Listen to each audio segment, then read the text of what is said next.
जनाब फारूक अब्दुल्ला जी, भरत सिंह सोलंकी जी, डॉक्टर मुमताज शाह जी,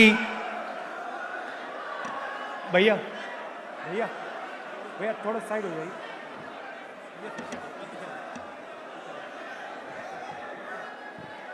जनाब शाहनवाज चौधरी जी, जनाब शाबिर खान जी, जनाब इफ्तिकार अहमद जी, इंडिया अलायंस के सीनियर नेता, दोनों पार्टी के प्यारे कार्यकर्ता, प्रेस के हमारे मित्रों, आप सबका यहां बहुत बहुत स्वागत, नमस्कार।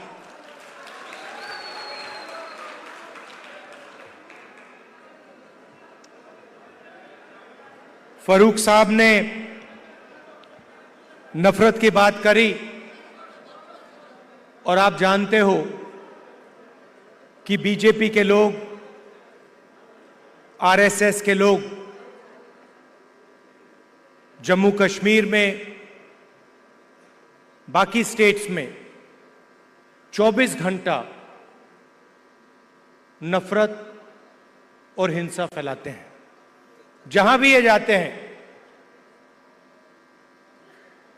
भाई को भाई से लड़ाते हैं।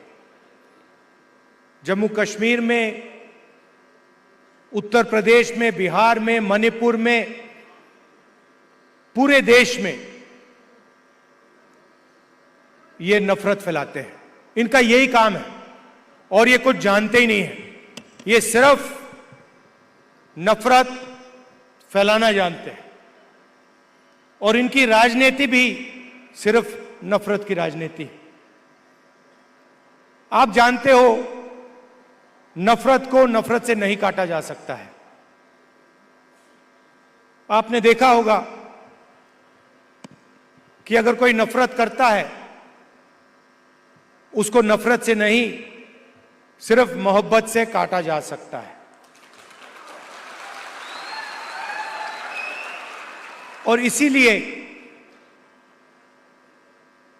ये जो विचारधारा की लड़ाई है, एक तरफ नफरत फैलाने वाले लोग हैं और दूसरी तरफ मोहब्बत की दुकान खोलने वाले लोग हैं।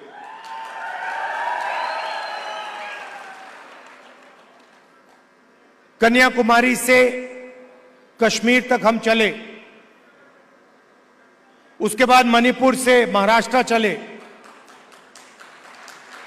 और एक ही मैसेज था कि नफरत से किसी को फायदा नहीं होता है। नफरत के बाजार में, हर स्टेट में हमने मोहब्बत की दुकान खोली। और आपने देखा होगा जो पहले नरेंद्र मोदी थे, 56 इंच की छाती वाले,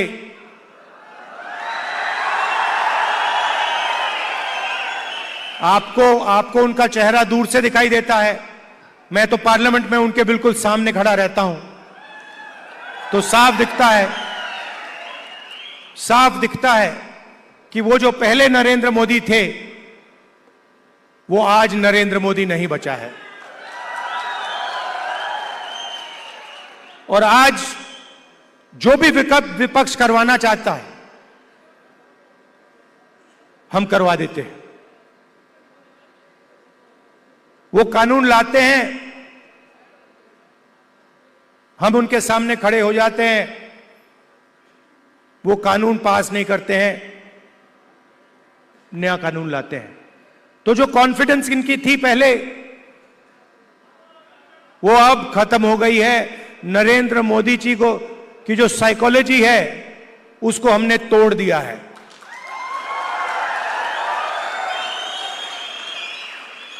वो तो उनके चेहरे पे साफ दिखता है कि जो पहले नरेंद्र मोदी थे, वो नहीं रहे।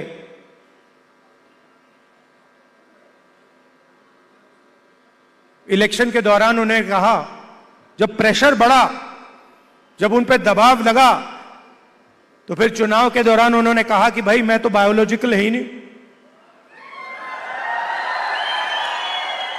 मतलब मैं बायोलॉजिकल नहीं हूं, मेरा डायरेक्टली कनेक्शन ऊपर है, मैं डायरेक्टली बात करता हूं।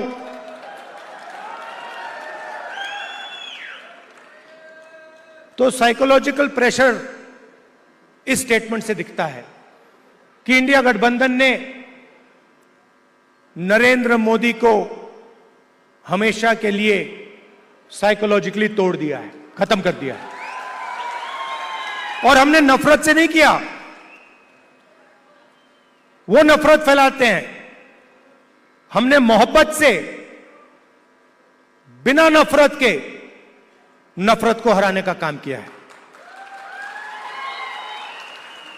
आप देखिए, हिंदुस्तान में यूनियन टेरिटरी को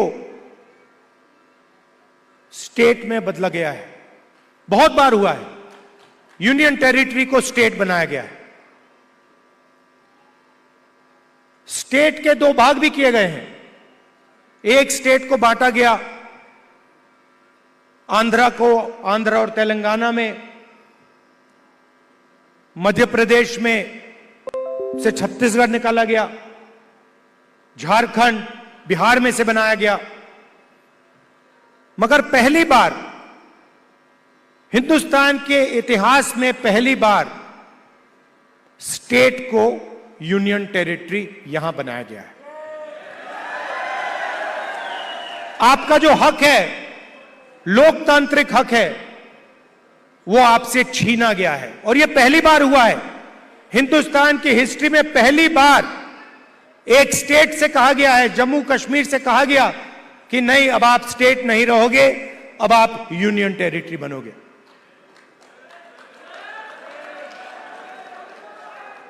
इसीलिए हमारी पहली मांग है कि एक बार फिर आपको स्टेट का हक दिया जाए और आपका स्टेट आपको वापस दिया जाए। और हम इन पे दबाव डालेंगे, प्रेशर डालेंगे और इनसे ये काम करवाएंगे। और अगर ये काम नहीं करेंगे तो फिर ये काम हम करके आपको दिखाएंगे।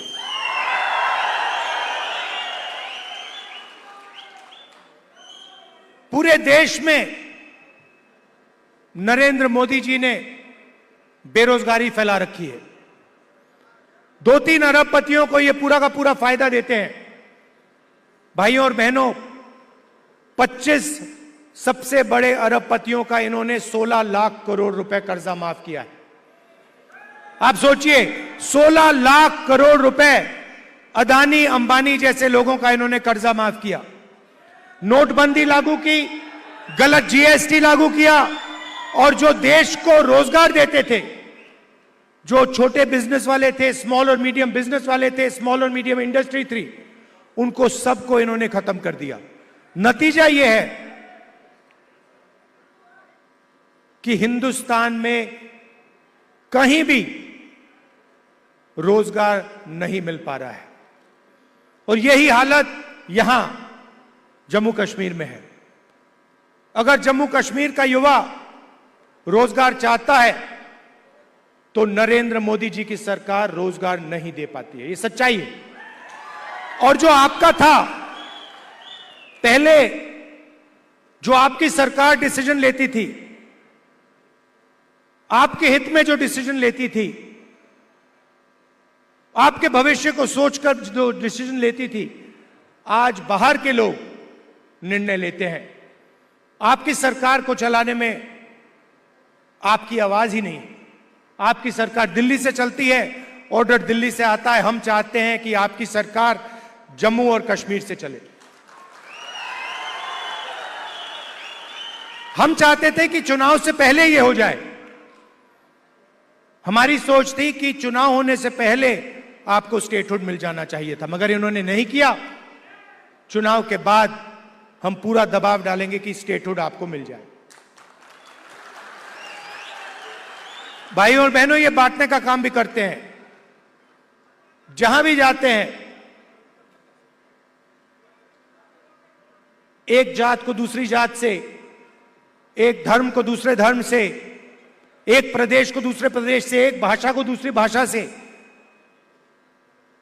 ये बांटते हैं और लड़ाने की कोशिश करते हैं। और यही काम इन्होंने यहां किया है। हमारे जो पहाड़ी भाई हैं और गुर्जर भाई हैं, उनको एक दूसरे से इन्होंने लड़ाने की कोशिश की है। मैं आप सबसे कहना चाहता हूं कि ये इनका जो प्रोजेक्ट है ये फेल होगा। हम सबको एक साथ लेकर सबके हक को देकर हम आगे बढ़ेंगे। हमारे लिए सब लोग एक जैसे हैं, हम किसी को पीछे नहीं छोड़ेंगे। हम मोहब्बत के साथ सबको एक साथ लेकर आगे बढ़ेंगे।